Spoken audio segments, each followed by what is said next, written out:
Hi everyone! Welcome to my channel. For today's video ay magluluto tayo ng sinigang na isda, sinigang na yellowfin fish. Ang sarap nitong iulam lalo na kung medyo malamig ang panahon. Tulad ngayon, medyo umuulan na siya. Kaya tara na guys, samahan niyo na ako magluto ng sinigang na yellowfin fish.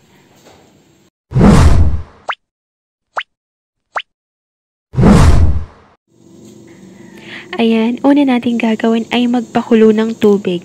At kapag kumukulo na ito, maglagay na tayo ng hiniwang bawang, sibuyas at kamatis.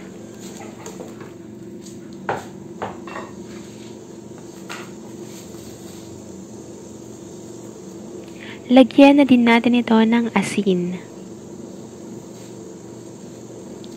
Takpan natin ito at hayaang maluto ng 3 minuto.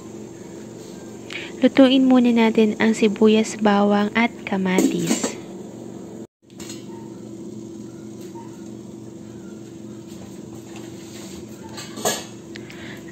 Ayan, kapag luto ng sibuyas, bawang at kamatis, maglagay na tayo ng sili.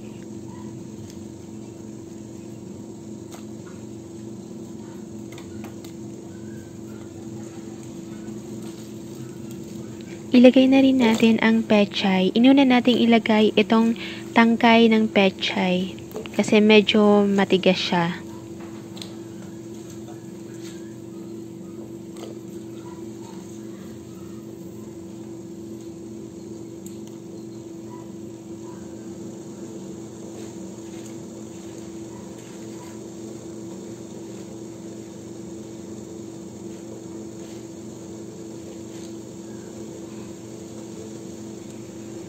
Ilagay na rin natin itong dahon ng pechay.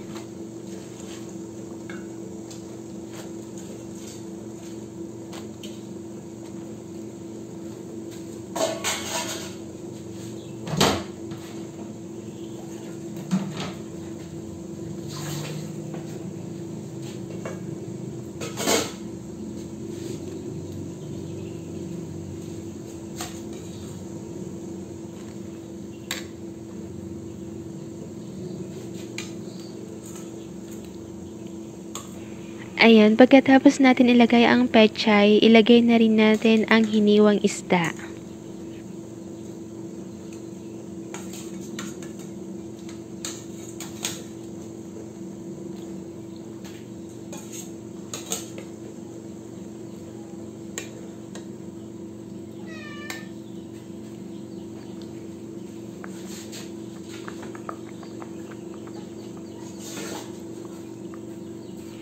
Ayan, takpan natin ito at lutuin ng 6 hanggang 8 minuto or hanggang sa maluto na ang isda at ang pechay.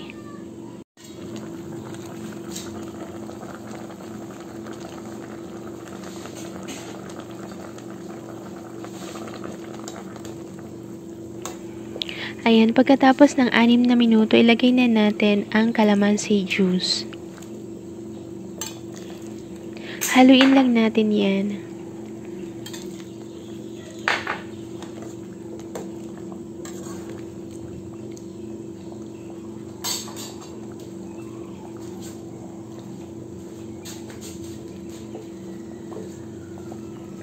Lagyan na natin ito ng pampalasa.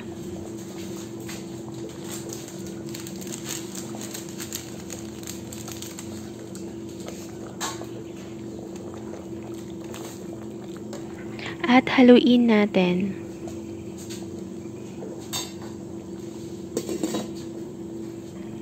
Takpan natin ito at lutuin pa ng 2 minuto. Ayan, pagkatapos ng 2 minuto, tikman na natin kung okay na ang lasa. Kapag kulang pa sa asin, maglagay na lang din tayo.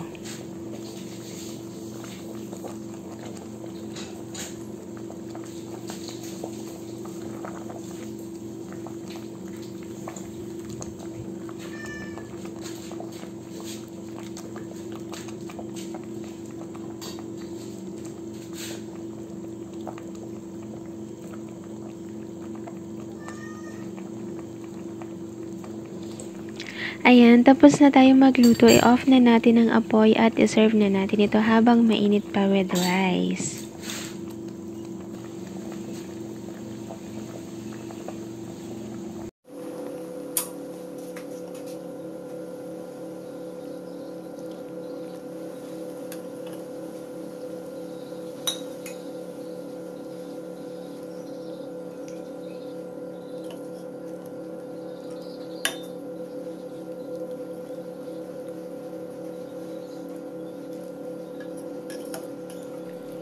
Ayan, salamat po sa panonood. Sana ay nagustuhan nyo ang ating video for today. Please don't forget to like, share, and subscribe. Bye!